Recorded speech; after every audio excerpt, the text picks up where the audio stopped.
يسمع.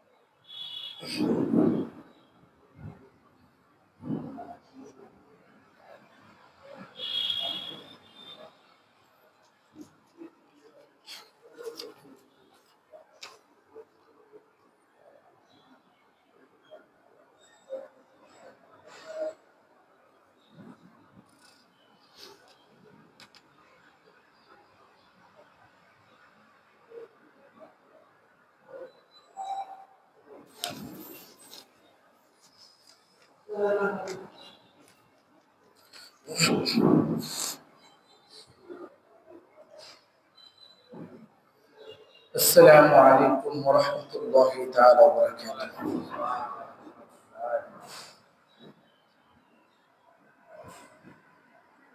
إن الحمد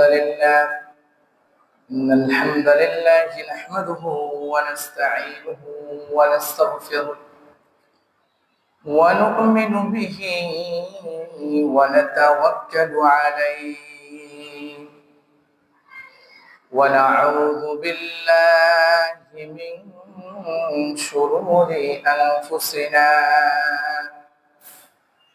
ومن سيئات أعمالنا من يهده الله فلا مضل له ومن يضلل فلا هادي له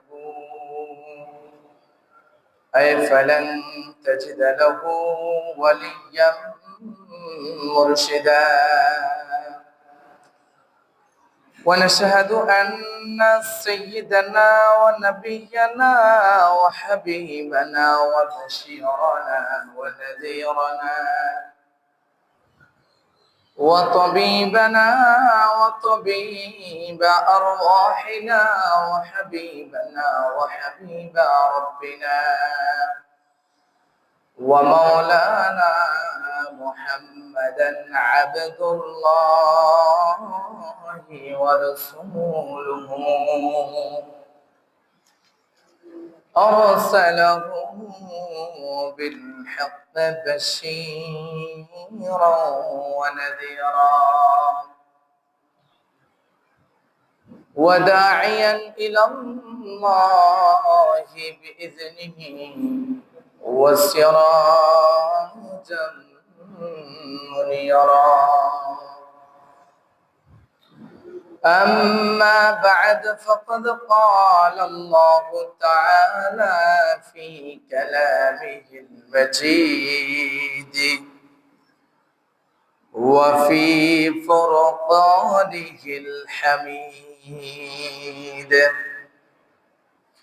أعوذ بالله من الشيطان الرجيم بسم الله الرحمن الرحيم إن صلاتي ونسكي ومحياي ومماتي لله رب العالمين وقال تعالى إن الله وملائكته يصلون على النبي يا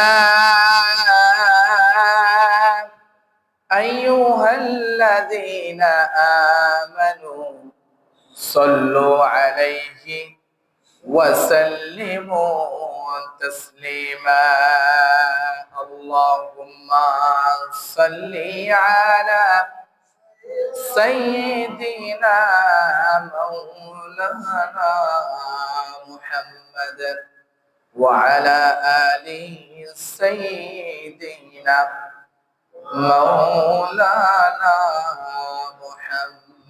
মুহাম্মদ এই দুনিয়া পড়ে থাকবে, আমরা একদিন থাকবো না,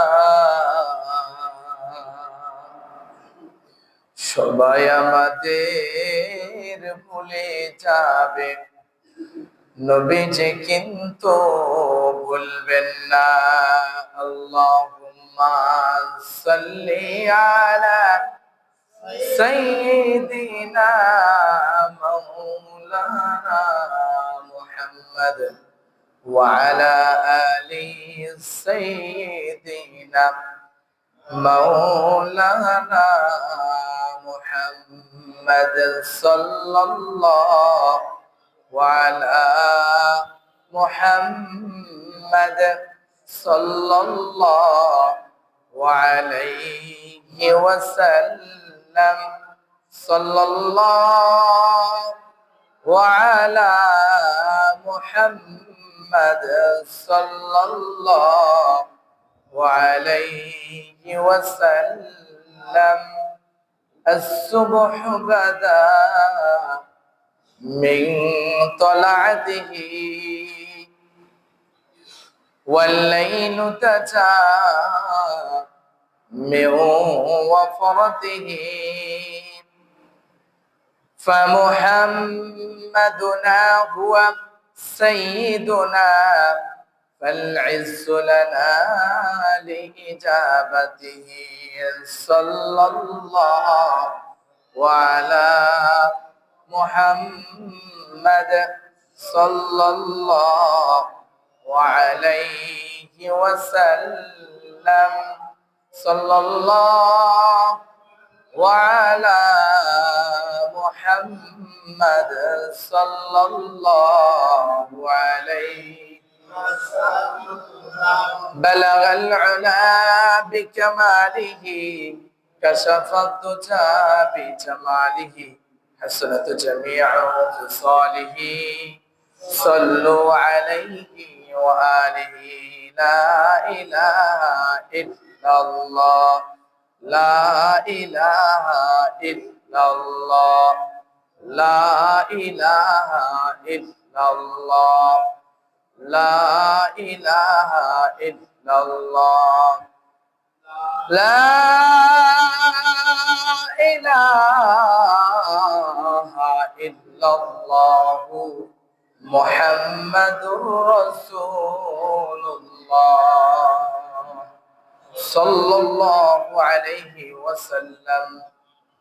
সম্মানিত উপস্থিতি, আল্লাহ সুবহানাহু ওয়া তাআলার দরবারে অসংখ্য অগণিত শুকরিয়া, যে মহান আল্লাহ রাব্বুল আলামিন আমাকে আপনাকে যাচাই বাছাই করে মুহাব্বত করে ভালোবেসে মসজিদ তথা ইবাদতের স্থানে আসার বসার তৌফিক দিয়েছেন। এজন্য আমরা প্রত্যেকে শুকরিয়া আদায় করি আলহামদুলিল্লাহ। সাথে সাথে লক্ষ কোটি দুরূদ ও সালাম সাইয়্যিদুল মুরসালিন রাহমাতুল লিল আলামিন মুহাম্মদ সাল্লাল্লাহু আলাইহি ওয়াসাল্লাম।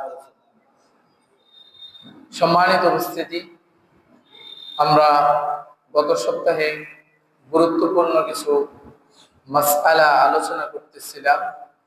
সময়ের স্বল্পতার কারণে আমরা সবগুলা মাসআলা শেষ করতে পারিনি। তো আমাদের আজকে আমরা বাকি সেই মাসআলাগুলা প্রশ্ন উত্তরে জবাব দেওয়ার চেষ্টা করব ইনশাআল্লাহ, এবং সেই সাথে কুরবানির দিনে আমাদের কিছু করণীয় আমল আছে, এই আমলগুলো আমরা সংক্ষিপ্ত আকারে আলোচনা করব। আমি আশা রাখি আপনারা যারা মসজিদে এসেছেন এবং যে সমস্ত মা বোনরা মসজিদের মাইকের আওয়াজ বাড়ি থেকে শুনতেছেন, আমলের নিয়তে মনোযোগ সহকারে এই মাসআলাগুলো শুনবেন। আল্লাহ রাব্বুল আলামিন আমাকে সহ আমাদের সবাইকে আমলের নিয়তে মাসআলাগুলা ভালোভাবে ইয়াদ করার, শুনে মুখস্থ রাখার তৌফিক দান করুক। সকলেই পড়ি আমিন। সম্মানিত উপস্থিতি, গত সপ্তাহে আমরা ধারাবাহিকভাবে 31 নম্বর প্রশ্ন পর্যন্ত আলোচনা করেছি। 31 নম্বর প্রশ্নটি ছিল, পশু ক্রয় করার পর যদি এমন কোনো দোষ দেখা যায় যে দোষ থাকলে কোরবানি হয় না, তখন করণীয় কি? আপনি যদি একটা পশু ক্রয় করেন, বাজার থেকে কিনে নিয়ে আসেন, যখন কিনে নিয়ে আসছেন তখন হয়তোবা ভালোভাবে খেয়াল করেন নাই, বিধায় বুঝতে পারেন নাই। কিন্তু যখন ক্রয় করে বাজার থেকে বাড়িতে নিয়ে আসছেন, আসার পরে দেখতে পেলেন যে এই পশুটার লেজ 3 ভাগের 2 ভাগ নেই, অথবা এই পশুটার কানের সমস্যা আছে, অথবা এক পায়ে সে হাঁটতে পারে না, চোখে দেখে না, এরকম যে কোনো একটা ত্রুটি দেখা গেছে, যে এই ত্রুটি থাকলে কোরবানি কি হবে না? শুদ্ধ হবে না। এমন অবস্থায় আপনি কি করবেন? এটা হচ্ছে মাসআলা, এটা হচ্ছে প্রশ্ন। এই প্রশ্নের জবাব হচ্ছে, যদি আপনি বড়লোক হন, পয়সাওয়ালা হন, তাহলে আপনি এই পশুটাকে রেখে দিয়ে আরেকটা নতুন পশু ক্রয় করে এরপরে আপনাকে কোরবানি দিতে হবে, নতুবা আপনার এই কোরবানি কি হবে না? শুদ্ধ হবে না। আর যদি এমন হয় যে আপনি গরিব মানুষ, আপনার পক্ষে এখন আরেকটা পশু ক্রয় করা সম্ভব না, তাহলে আপনি এই ত্রুটিযুক্ত পশু দিয়ে কোরবানি করলে কোনো সমস্যা হবে না। আবার এমন হতে পারে যে এখনো কোরবানির কয়েকদিন সময় আছে, চাইলে আপনি এটা বিক্রি করে আরেকটা ভালো পশু ক্রয় করতে পারবেন। একটা ভালো পশু কি করা যাবে? ক্রয় করে এনে কোরবানি দিতে পারবেন।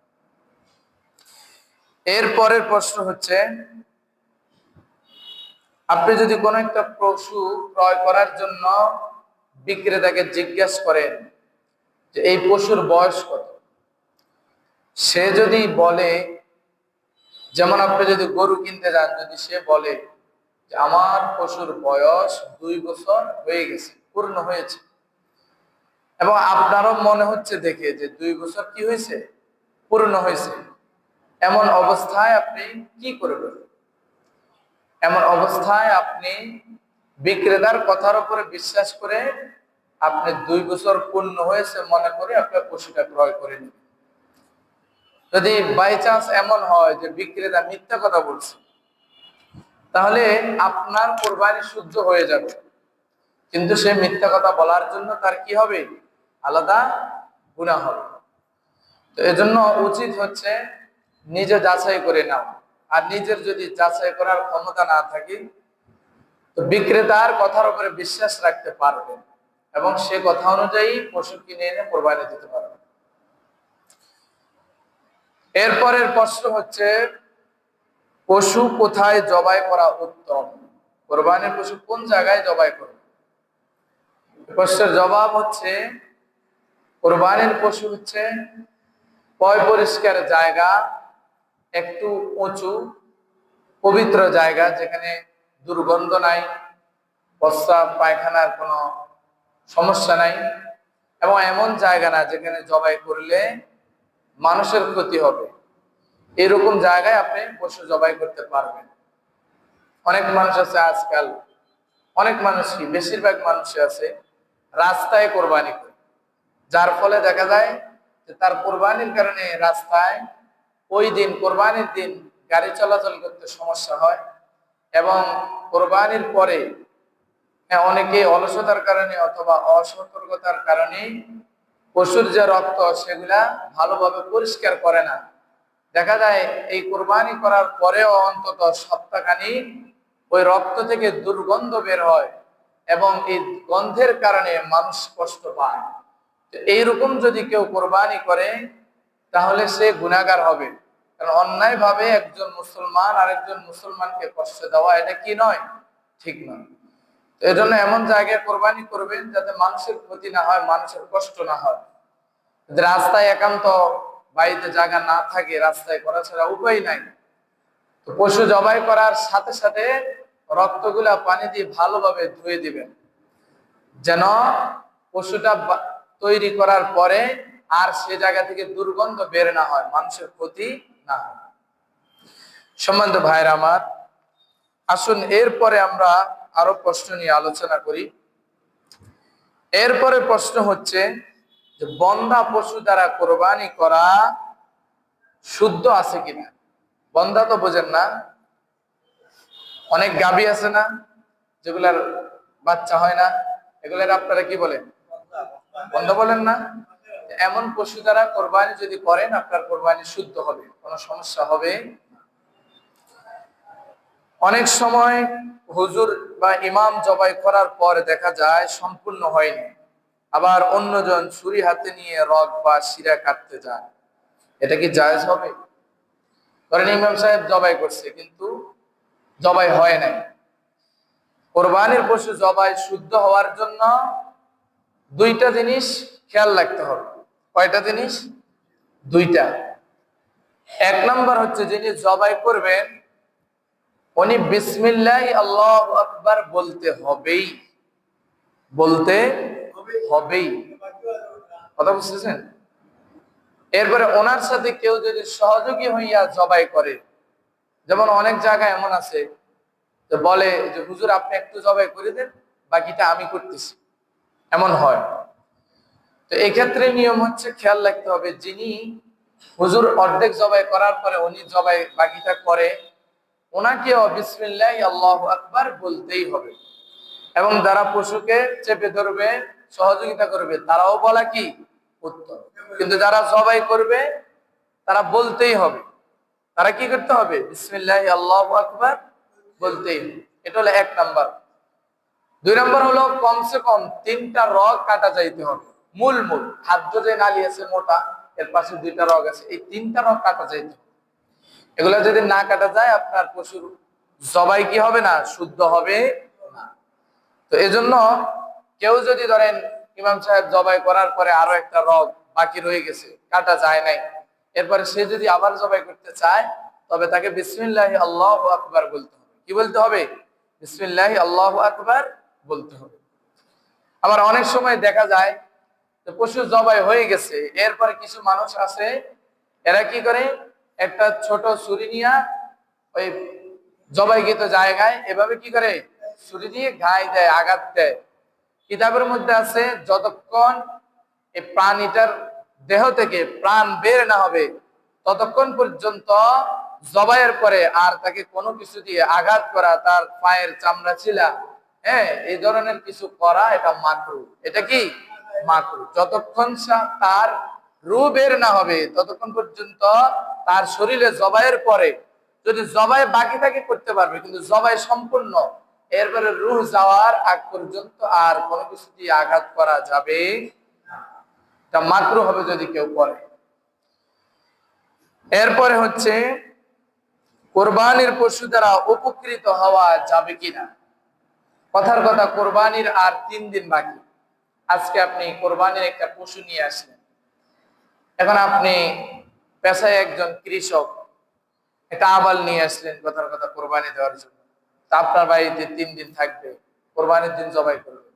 এখন আপনি যদি মনে করেন যে আমার জমিটা একটু চাষ করা দরকার, এই কোরবানির গরুটা যেহেতু আবাল, এটা নিয়ে একটু চাষ করি, আমি এটা নিয়ে একটু কি করি, চাষ করি, তাহলে এভাবে কোরবানির পশু দ্বারা উপকৃত হওয়া যাবে না।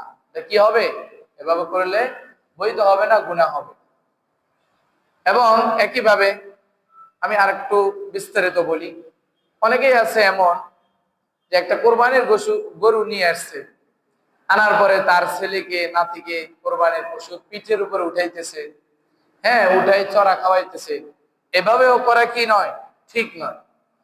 কারণ এই পশু থেকে কোনো কিছু দ্বারা আপনি উপকৃত করাইতে পারবেন না, হাল চাষ করতে পারবেন না, এটার উপরে সাওয়ার হইতে পারবেন না, এই পশু দিয়ে কোনো কিছু টানাইতে পারবেন না। কথা বুঝতেছেন?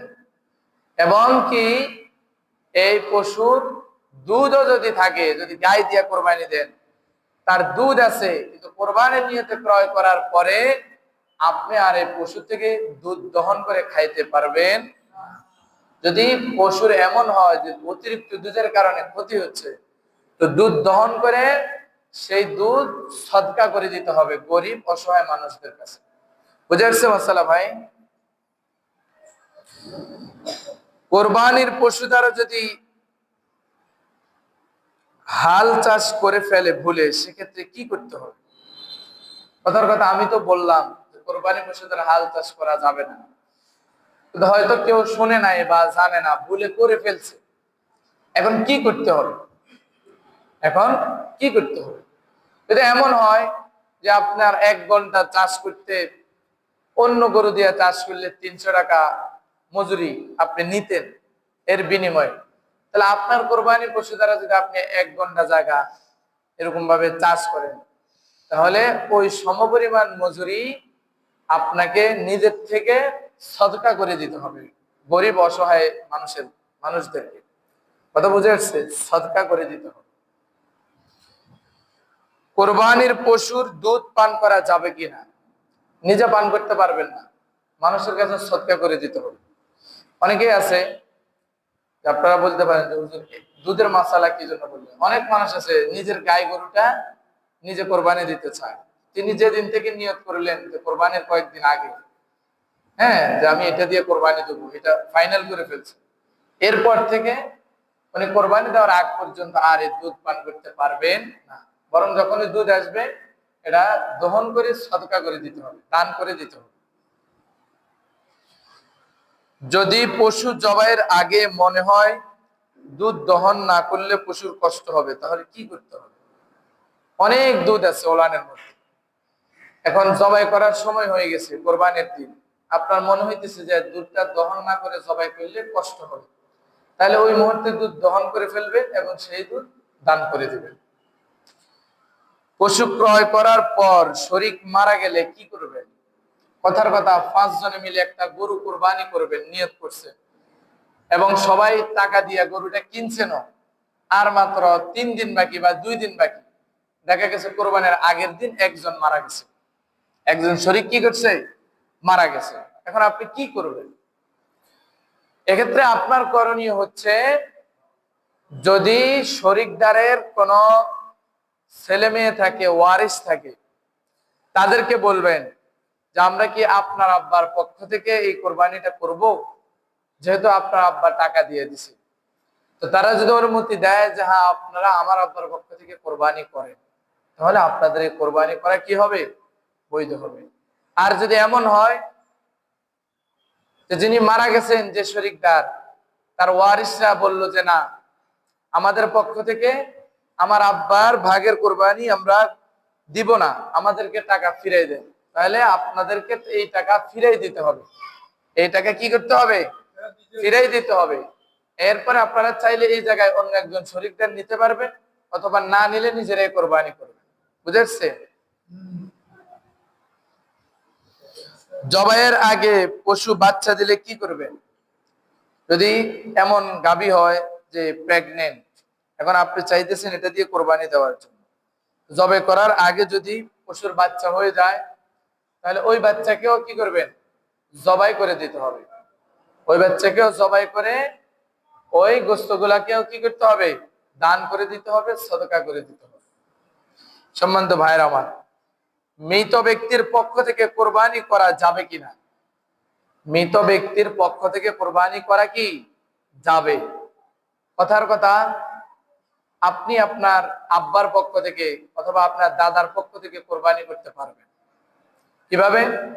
কারণ আপনার উপর কোরবানি ওয়াজিব, আপনি তো আপনার পক্ষ থেকে কোরবানি দিচ্ছেন, পাশাপাশি আপনি যদি মনে করেন যে না, আমার দাদার পক্ষ থেকে আমি আরো একটা অংশ এই কোরবানিতে দিলাম, এটার সওয়াব আমার দাদার রুহের মধ্যে যেন যায়, আল্লাহ তাআলা যেন এই কোরবানির সওয়াব আমার দাদার আমলনামায় দিয়ে দেয়, তাহলে এইরকম মৃত মানুষের পক্ষ থেকে কি কোরবানি দিতে পারবে। তবে আগে নিজের উপরে যদি ওয়াজিব হয় নিজেরটা দিবেন, এরপরে সামর্থ্য থাকলে এরপরে অন্যের পক্ষ থেকে দিবেন। এবং নবীজি সাল্লাল্লাহু আলাইহি সাল্লামের পক্ষ থেকে কি কোরবানি দেওয়া যাবে, যেহেতু আমাদের নবীজি সাল্লাল্লাহু আলাইহি সাল্লাম আমাদের সমস্ত উম্মতের জন্য নবীজি কোরবানি করেছেন সাহাবের উদ্দেশ্যে। তো নবীজি যদি আমাদের জন্য কোরবানি করে আমাদের পক্ষ থেকে, তাহলে আমরা কি নবীজির জন্য কোরবানি করতে পারবো না নবীজির পক্ষ থেকে? এজন্য যাদের সামর্থ্য আছে তারা যদি চান, চাইলে নবীজির পক্ষ থেকেও আপনি কোরবানি করতে পারবেন। তবে আগে নিজেরটা করতে হবে, যদি আপনার উপর কোরবানি ওয়াজিব হয় এবং সামর্থ্য থাকলে এরপরে আপনি যে কোনো মৃত ব্যক্তির পক্ষ থেকে কি করতে পারবেন, কোরবানি করতে পারবেন। ভাই মাসালাগুলো কি আপনারা বুঝতেছেন? অবশ্যই। 3 দিনের বেশি কোরবানির গোশত রাখা যাবে কিনা, এটার উত্তর দেওয়ার আগে আমি আপনাদের কাছ থেকে একটু জিজ্ঞেস করতে চাই, আপনারা একটু বলেন, কোরবানির গোশত কি 3 দিনের বেশি রাখা যাবে? দেখি রাখা যাবে এটার পক্ষে কে কে, দেখি হাত তোলেন তো। 2 জন মাত্র। আচ্ছা, রাখা যাবে না এটার পক্ষে কে কে, দেখি হাত তোলেন তো। কোরবানির গোশত 3 দিনের বেশি রাখা যাবে না, এটার পক্ষে কে কে, হাত তোলেন। একজন। আচ্ছা, দেখ মাশাআল্লাহ। আর যারা কি বলে দেন বুদ্ধিমান, এরা কয় যে আমরা পক্ষেও হাত তুলবো না, বিপক্ষেও হাত তুলবো না, আমরা চুপ করে বসে থাকি, দেখি হুজুরে কি বলে। আচ্ছা যাই হোক, শোনেন, কোরবানির গোশত 3 দিনের বেশি রাখা যাবে না, এটা হচ্ছে ভুল কথা। বরং 3 দিন কেন, আপনি চাইলে আপনার কোরবানির গোশত 3 বছরও রাখতে পারবেন, কোনো সমস্যা নাই। কিন্তু আমাদের সমাজে এই একটা ভুল মাসালা প্রচলিত আছে যে 3 দিনের বেশি রাখা যাবে না। এটা ভুল মাসালা, এটা কি ভুল মাসালা। তবে আপনি চাইলে আপনি অনেক দিন রাখতে পারবেন। আবার আপনি যদি চান যে না আমি 3 দিনের আগে খেয়ে ফেলবো, কোনো সমস্যা নাই। এরপরের প্রশ্ন খেয়াল করেন, অনুমান করে বন্টন করা যাবে কি না। 5 জনে মিলে একটা গরু কোরবানি দিতেছে। এখন গরু কোরবানি জবাই করার পরে সব কিছু এখন আন্দাজ করে করে দিয়ে দিতেছে, এই তুমি এক কাছি নাও, তুমি এক কাছি নাও।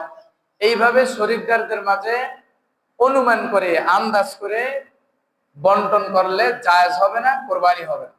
বরং মেপে মেপে শরীকদারদের মাঝে কি করতে হবে, গোশত বন্টন করতে হবে। মাপা ছাড়া যদি কেউ অনুমান করে তাহলে কোরবানি হবে না। কারণ কার মনে কি আছে কে জানে।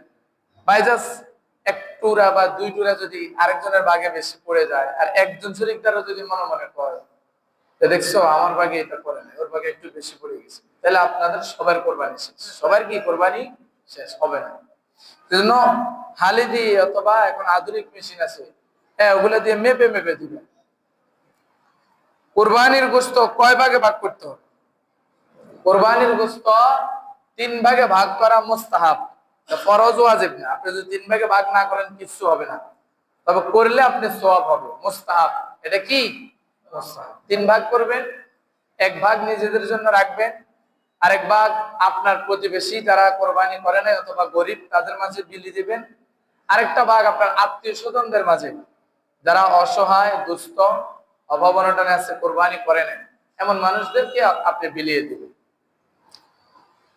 এরপরে প্রশ্ন হচ্ছে, গোশত চর্বি বিক্রি করা যাবে কিনা।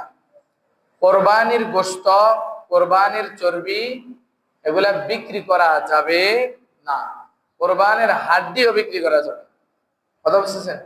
কোরবানির চর্বি গোশত গুলা কি করা যাবে না, বিক্রি করা যাবে না। এগুলা সদকা করে দিতে হবে। যদি কারো এমন হয় যে তিনি তার ভাগে চর্বি পড়ছে এবং তিনি খায় না, তাহলে এগুলা কাউকে সদকা করে দিবেন, দান করে দিবেন। তবে বিক্রি করা যাবে, চামড়াও বিক্রি করা যাবে, দান করে দিতে হবে। অথবা দান বিক্রি করে এর টাকা গরিব অসহায়কে দিয়ে দিতে হবে। 2টা পদ্ধতি, হয়তো দান করে দিবেন নতুবা আপনি বিক্রি করে এই টাকাটা সদকা করে দিবেন। আরেকটা পদ্ধতি হলো, যদি আপনি চান যে আপনার চামড়া আপনি বিক্রিও করবেন না এবং সদকাও করবেন না, তাহলে আপনি চাইলে নিজে ব্যবহারের জন্য রাখতে পারবেন, নিজে ব্যবহারের জন্য কি রাখতে পারবেন। কসাইকে গোশত দিয়ে পারিশ্রমিক দেওয়া যাবে কিনা।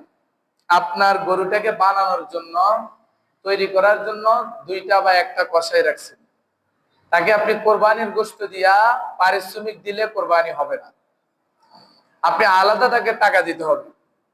টাকা দেওয়ার পরে, পারিশ্রমিক দেওয়ার পরে আপনার যদি মনে চায় তাকে নিজের থেকে খুশি হয়ে কিছু গোশত দিবেন, তো আপনার নিজের অংশ থেকে কিছু দান করতে পারবেন, দিতে পারবেন। কিন্তু এমন হবে না যে তুমি আমাদের এখানে আসিও, কোরবানির দিন আমার গরুটা একটু বানাই দিও, দিলে আমি তোমার এই দিমু কিছু গোস্ত দিয়ে দেব। এরকম মানুষ আছে না ভাই? এভাবে দিলে হবে না। এভাবে দিলে কি, তাকে আলাদা পারিশ্রমিক দিতে হবে। পারিশ্রমিক দেওয়ার পরে এরপরে আপনি যদি খুশি মনে তাকে গোস্ত দেন তাহলে হবে।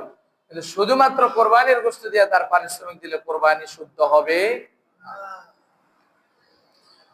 জবাইয়ের কত সময় পর চামড়া আলাদা করতে করতে হবে? জবাই করার পরে অনেক জায়গায় দেখা যায় যে সাথে সাথে চামড়া চলে শুরু করে, এভাবে করলে মাকরু হবে। বরং জবাই করার পরে নিস্তেজ হওয়ার আগ পর্যন্ত চামড়া ছিলা যাবে না। মানে রুহটা দেহ থেকে বের হওয়ার আগ পর্যন্ত চামড়ায় হাত দেওয়া যাবে না। রুহ বের হবে, এরপরে আপনি তার চামড়া চুলার জন্য কাজ শুরু করবেন। এক পশুকে অন্য পশুর সামনে জবাই করা যাবে কিনা? একটা পশুকে আরেকটা পশুর সামনে জবাই করা মাকরু। বরং একটু গ্যাপ রেখে রেখে জবাই করবেন, যেন একটা পশু আরেকটা পশুকে না দেখে। কারণ হাদিস শরীফের মধ্যে আছে, নবীজি বলছে কোরবানির পশুকে যেন কোনোভাবেই কষ্ট না দেওয়া হয়। তা আমরা যেমন একজন মুসলমানের সামনে আরেকজনকে যদি জবাই করে আমাদের দেখলে কষ্ট হয় না? এরকম পশুদেরও কি আছে, তাদেরও এরকম কষ্ট হয়। এজন্য একটা পশুর সামনে আরেকটা পশু জবাই করবেন না, চেষ্টা করবেন একটু ডিস্টেন্স রাখার জন্য। কোরবানির গোশত অন্য ধর্মের ব্যক্তিদেরকে দেওয়া যাবে কিনা? আপনারা কি বলেন, দেওয়া যাবে কিনা? আপনার কোরবানির গোশত কোন হিন্দুকে খ্রিস্টানকে দিতে পারবেন কিনা? কি বলেন, পারবেন? মাসালা হচ্ছে পারবেন। কোন হিন্দুকে, কোন অন্য ধর্মের লোককে আপনি কোরবানির গোশত দিতে পারবেন, কথা বলছেন? তবে তাই বলে হিন্দুদেরকে একেবারে অন্য ধর্মের লোকদেরকে দিয়ে দিবেন তা না। আগে নিজের ধর্মের মানুষদেরকে দিবেন, তাদের হক আগে। এরপরে যদি আপনার কোনো প্রতিবেশী হিন্দু থাকে, গরিব থাকে, আপনি দিলে সে গ্রহণ করবে এমন মন মানসিকতা আছে, তাহলে আপনি তাকে দিতে পারেন। পশু মারা গেলে অথবা ছিনতাই হয়ে গেলে কি করণীয়? একটা পশু কিনলেন আপনি, এটা যদি ছিনতাই হয়ে যায়, মারা যায়, তাহলে আপনি কি করবেন? যদি আপনি ধনী হন আরেকটা দিয়ে কোরবানি করবেন, গরিব হলে আপনি কিছুই করবেন না। যদি মারা যায়, হারাই যায়, কিছু করার দরকার নেই, যেমন সেমনি কোরবানি না করে থাকবেন। কিন্তু যদি কোনো গরিব মানুষ যদি চালাকি করি এরকম করে যে আমার পশুটা যেন চুরি হয়ে গেছে, তাহলে আমি আরেকটা পশু নিয়ে আসি, ঋণ করে হলেও নিয়ে আসি। কারণ আসার পরে এমন হয়েছে, ধরেন কোরবানির 5 দিন আগে গরু কিনছে, সকালবেলা বিকালে গরুটা হারাই গেছে। এখন সে পরের দিন আরেকটা গরু কিনে নিয়ে আসছে ঋণ করে। ঈদের ঠিক আগের দিন গরিবের আরেকটা গরু যেটা হারাই গেছে ওইটাও আসছে ফিরে। এমত অবস্থা। মাসালা হচ্ছে দুইটাই কি করতে হবে? কোরবানি দিতে। এটা গরিবের জন্য। আর যে বড় লোক, তার যদি গরু হারাই যায় তাহলে সে আরেকটা কিনবে। তবে যদি কোরবানির আগে ওইটাও পাওয়া যায় তাহলে সে দুইটা থেকে যে কোনো একটা দিতে পারে, কথা বুঝছেন? আর যদি গরু মারা যায়, বড় লোক হইলে আরেকটা দিবেন, আর গরিব হইলে দেওয়ার দরকার নেই, গরিব হইলে দেওয়ার দরকার নেই। মুসাফিরের উপর কোরবানি করা কি ওয়াজিব? যারা মুসাফির তাদের উপর কোরবানি করা কি নয়? ওয়াজিব নয়। মুসাফির কাকে বলে জানেন তো? কোন ব্যক্তি যদি সফরের উদ্দেশ্যে 48 মাইল দূরে যাওয়ার নিয়ত করে এবং তার সফরটা যদি 15 দিনের মধ্যে হয়, তাহলে ওই ব্যক্তিকে মুসাফির বলা হয়। ওই ব্যক্তিকে কি বলা হয়? মুসাফির। সে যদি 1 মাসের লাই কোথাও যায়, কথার কথা সৌদি আরব গেছে 1 মাসের জন্য, তাহলে তাকে কি মুসাফির বলা যাবে? কথা বলেন, বুঝেন না মাসালা? কোন ব্যক্তি 48 মাইলের রাস্তা অতিক্রম করার নিয়তে যদি ঘর থেকে বের হয় এবং ওই ব্যক্তির এই সফরটা 15 দিনের কম অথবা 15 দিন পর্যন্ত, তাহলে ওই ব্যক্তি হচ্ছে মুসাফির। কিন্তু যদি 15 দিনের বেশি হয় তাহলে তাকে মুসাফির বলা যাবে না। এমন মুসাফিরের জন্য কোরবানি করা কি নয়? ওয়াজিব নয়। কোরবানি ওয়াজিব এমন ব্যক্তির পক্ষ থেকে কোরবানি করলে কি করতে হবে? কথার কথা, আপনার আব্বার উপরে কোরবানি ওয়াজিব। এখন আপনার আব্বার তো সেরকম জ্ঞান নাই, বয়স হয়ে গেছে, এখন আপনি কি করবেন? এখন আপনার করণীয় হচ্ছে যে আপনার আব্বার পক্ষ থেকে কোরবানি করা। এখন এই অবস্থায় আপনি আপনার আব্বার থেকে অনুমতি নিতে হবে, তাকে জানাতে হবে যে আপনার পক্ষ থেকে আমরা কোরবানি করার চেষ্টা করতেছি, আপনার পক্ষ থেকে আমরা কোরবানি করার নিয়ত করছি, তাকে জানাইতে হবে, তার কাছ থেকে অনুমতি নিতে হবে। কোরবানি ওয়াজিব এমন ব্যক্তি যদি ঋণ নিয়ে কোরবানি করে তাহলে কোরবানি হবে কিনা? কোরবানি ওয়াজিব এমন ব্যক্তি যদি ঋণ নিয়ে কোরবানি করে তার কোরবানি কি হবে? কথা কি বুঝছেন? কথার কথা, প্রয়োজনের অতিরিক্ত, হ্যাঁ, আপনার এমন জমি আছে মাঠে, যে জমিগুলার হ্যাঁ হিসেব করলে 1,78,500 টাকার বেশি আছে জমি, কিন্তু আপনার কাছে নগদ টাকা কিছু নাই, এমন অবস্থায় আপনার উপর কোরবানি ওয়াজিব, তবে আপনার কাছে টাকাও নাই। এখন আপনি যদি এই ওয়াজিব বিধান আদায় করতে যান, আপনাকে ঋণ করতে হবে, টাকা হাওলাত নিতে হবে। এমন অবস্থায় হাওলাত নিয়ে কোরবানি করলে কোরবানি কি হবে? জায়েজ হবে, বৈধ হবে। কথা কি বুঝতেছেন? বরং এমন ভাবে কোরবানি করতেই হবে। হাদিস শরীফের মধ্যে আছে, যে ব্যক্তির উপর কোরবানি ওয়াজিব আর সে ব্যক্তি যদি কোরবানি না করে, নবীজি বলছে ফালা ইয়াকরাবান্না মুসাল্লানা, সে যেন আমাদের ঈদগাহের দিকেও না আসে। এটা কি সাধারণ কথা? ওই মিয়া, এরকম যদি কেউ বলে, এই তুই যদি আমার টাকা না দেস তাহলে সাবধান, তুই আমার বাড়ির কাছেও আসবি না, তোর যেন আমার গাড়ার কাছে, রাস্তার কাছে যেন কোথাও না দেখি, এটা কি সাধারণ কথা? আর যদি নবীজি বলে এমন কথা, তাহলে বুঝেন কোরবানি যারা দিবে না তাদের জন্য কি ধমক দেওয়া হয়েছে। সেজন্য কোরবানির সামর্থ্য যাদের আছে অবশ্যই কোরবানি দিবে। আপনাদের এলাকায় নাই, আমাদের এলাকাতে আছে, অনেক মানুষ আছে ইচ্ছা করে কোরবানি দেয়। কি জন্য দেয় না জানেন? আমি আমাদের গ্রামের কথা বলি, আপনাদের গ্রামে এই নিয়ম নাই। আমাদের গ্রামে একটা নিয়ম হলো যে 1/3 যেটাকে আমরা বান্টরা বলি, এই গোস্তগুলা মসজিদে দিয়ে আসে। যারা যারা কোরবানি করে এই গোস্তগুলা কি করে, প্রত্যেক শরিকদার তার পক্ষ থেকে মসজিদে দিয়ে আসে, এবং মসজিদওয়ালারা এগুলা সবগুলা মিক্সার করে হিসাব করে গ্রামে কারা কারা কোরবানি দেন, যত পরিবার কোরবানি দেন এটার একটা লিস্ট করে এই গোস্তগুলাকে এত দিয়া ওজন করে, সমান ভাগে ভাগ করে। কারো এই ওজনে দেখা যায় যে কখনো 7 কেজি 8 কেজি যত হয়, প্রত্যেক যারা কোরবানি দেয় না তাদেরকে দিয়ে আসে। কথা বুঝতেছেন? এই হিসাবে দেখা যায় যে অনেক মানুষ আছে এরা কোরবানি করলে যা গোস্ত পায়, না করলে এর চেয়ে বেশি পায়। এইরকম হওয়ার কারণে আমি দেখছি আমাদের এলাকার কথা, অনেক মানুষ আছে সামর্থ্য আছে, এরপর ইচ্ছা করে কোরবানি দেয়। কথা কি বুঝতেছেন? ইচ্ছা করে কোরবানি যারা দিবে না, নবীজি বলছে ফালা ইয়াকরাবান্না মুসাল্লানা, তারা যেন সাবধান আমাদের ঈদগাহের দিকেও না আসে।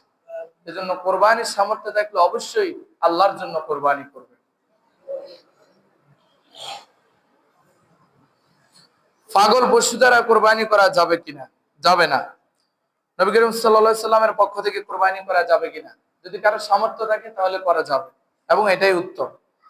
খাসিকৃত পশু দ্বারা কোরবানি করা যাবে কিনা? খাসি দ্বারা লিঙ্গ চেঞ্জ করে ফেলে না অনেক সময়, খাসি করে বা কি যেন একটা বিশেষ পদ্ধতির মাধ্যমে কেটে বিচিগুলা ফেলে দেয়, এমন পশু দ্বারা কোরবানি করা কি যাবে? যারা বিদেশে অবস্থান করে তাদের জন্য কি করণীয়? কোন ব্যক্তি যদি সামর্থ্যবান হয় এবং ওই ব্যক্তি বিদেশে আছে, তাহলে সে টাকা পাঠিয়ে দিবে দেশে, তার পক্ষ থেকে তার পরিবার কি করবে? কোরবানি করলে কোরবানি আদায় হয়ে যাবে। পশুর চামড়া কি নিজে ব্যবহার করতে পারবে? কোরবানি পশুর চামড়া নিজে ব্যবহার করা যাবে। জবাইকারীকে পারিশ্রমিক দিতে হবে কিনা? যিনি জবাই করবেন ওনাকে অবশ্যই কি দিতে হবে? পারিশ্রমিক দিতে হবে। আমাদের সমাজে জবাই করে কারা? যারা ইমামরা। শুনুন, অনেক এলাকায় দেখা যায়, আপনাদের এলাকায় হয়তো নাই, ইমাম সাহেবকে জবাই করার পরে 3 দিন 6 দিনেও কি দেয় না? পারিশ্রমিক দেয় না, ঘুরায় খালি। এমন যারা করবেন আপনার কোরবানি শুদ্ধ হবে না, আপনার কোরবানি কি হবে না?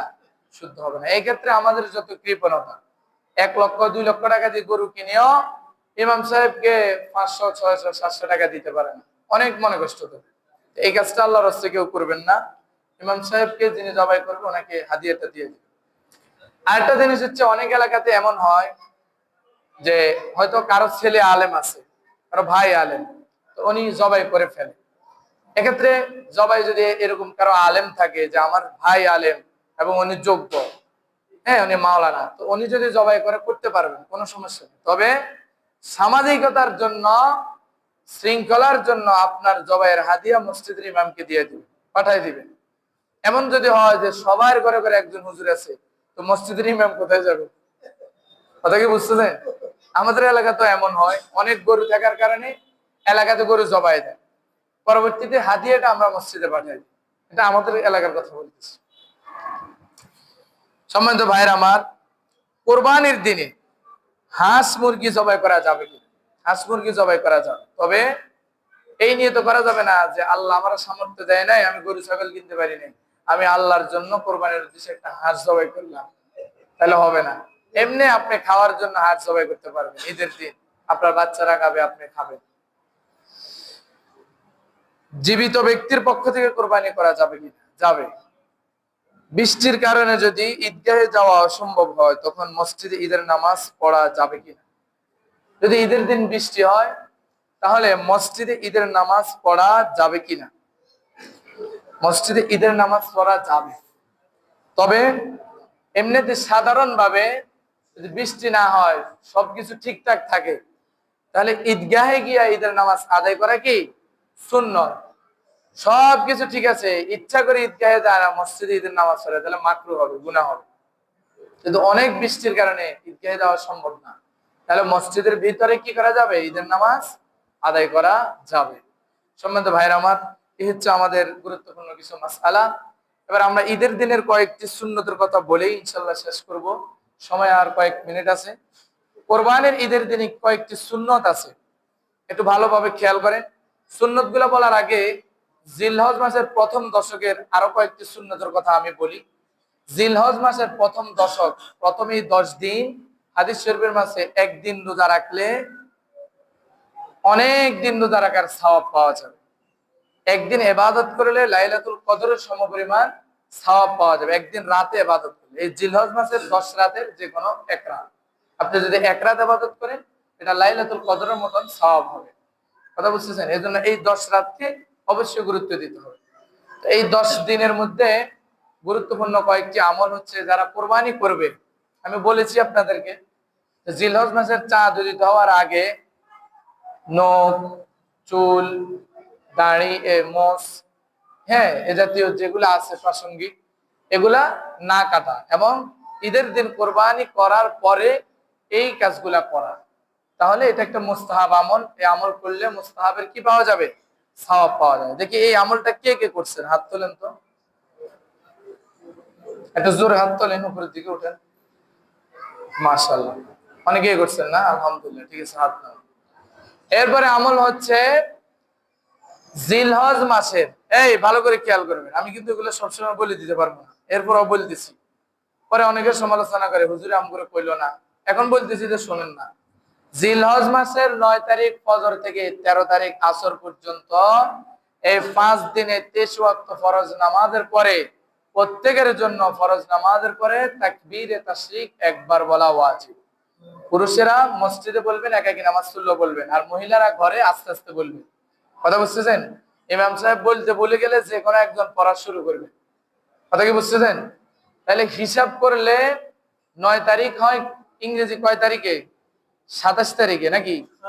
27 তারিখ ফজর থেকে 28, 29, 30, 31 তারিখ আসর পর্যন্ত, এই মাসের চলতি মাসের 27 তারিখ ফজর থেকে 31 তারিখের আসর পর্যন্ত প্রত্যেক ফরজ নামাজের পরে আপনারা এই তাকবীরটা দিবেন। একবার দেওয়া এটা ওয়াজিব, তবে 3 বার দিলে মুস্তাহাব আমল হবে, কোনো সমস্যা হবে না, এই আমলটা করবেন। এরপরে 9 তারিখের দিন আরাফার রোজা রাখা। হাদিস শরীফের মধ্যে আছে, যে ব্যক্তি আরাফার দিন রোজা রাখবে, আল্লাহ তাআলা তার বিগত 1 বছরের এবং ভবিষ্যতের 1 বছরের কি সমস্ত সগীরা গুনাহগুলো আল্লাহ রাব্বুল আলামিন মাফ করে দিবেন। তো আমি আপনাদেরকে তারিখটা একটু বলে দিচ্ছি, এই কথা বলো কেন, মনোযোগ দাও। 26 তারিখ দিবাগত রাত্রে আপনারা সাহারি করবেন, তাহলে 27 তারিখে আপনারা রোজাটা রাখবেন, আর 28 তারিখে তো ঈদে, তাহলে 26 তারিখ দিবাগত রাতে কি করবেন? সাহারি করবেন। এরপরে 27 তারিখ রোজা, আর 28 তারিখ ঈদ। মনে থাকবে ইনশাআল্লাহ, আমলগুলো করবেন। ঈদের দিনের আমল হচ্ছে খুব ভোরে ভোরে ঘুম থেকে উঠা, এরপরে হচ্ছে ফজরের সালাত জামাতে আদায় করা, হ্যাঁ, এরপর হচ্ছে কবর জিয়ারত করা, গোসল করা, সুগন্ধি ব্যবহার করা, মিসওয়াক করা, এবং ঈদগাহে যাওয়ার সময় দুইটা রাস্তা থাকলে ডান দিকের রাস্তা যাওয়া এবং আসার সময় বাম দিকের রাস্তা দিয়ে আসা। ঈদগাহে যাওয়ার সময় জোরে জোরে তাকবীর বলা, জোরে জোরে কি বলা? তাকবীর বলা। ঈদের নামাজ পড়া এবং কি খুতবা শোনা, দোয়া মোনাজাত করা, এরপরে কি ফিরে আসা। তবে ঈদ উল ফিতরে একটা সুন্নাত হলো খুব বড় বড় মিষ্টি জাতীয় জিনিস খাওয়া। যে ঈদ উল আজহাতে যারা কোরবানি করবে তাদের জন্য একটা স্পেশাল আমল হচ্ছে, যারা কোরবানি করবে তারা ঈদের দিন সকালবেলা ঘুম থেকে ওঠার পরে কিচ্ছু খাবে না, মানে উপবাস থাকবে। যখন সে কোরবানি করবে কোরবানির গোশত দিয়া সে তার এই উপবাসটাকে ভঙ্গ করবে। কথা বুঝতেছেন? এটা যারা কোরবানি করবে তাদের জন্য। আমার কথা কি বুঝছেন ভাইরা আমার? এই মাসালাগুলো আমরা প্রত্যেকে আমল করার চেষ্টা করব। ঈদের দিন প্রত্যেকে হাসি খুশি থাকবো, কেউ কারোর সাথে খারাপ আচরণ করব না, ভালো আচরণ করব। হ্যাঁ, গরিব প্রতিবেশীর সাথে ভালো আচরণ করব, তাদেরকে গোশত দিব, তাদের সাথে ভালো সুসম্পর্ক করব, খোঁজখবর নেব, আত্মীয় স্বজনের বাড়িতে যাব। পারবো তো ইনশাআল্লাহ? আল্লাহ রাব্বুল আলামিন আমাদের সবাইকে এই আমলগুলা করার তৌফিক দান করুক। ওয়া মা আলাইনা ইল্লাল বালাগ। আমরা যারা সুন্নত পড়ি না, 4 রাকাত সুন্নত পড়ি।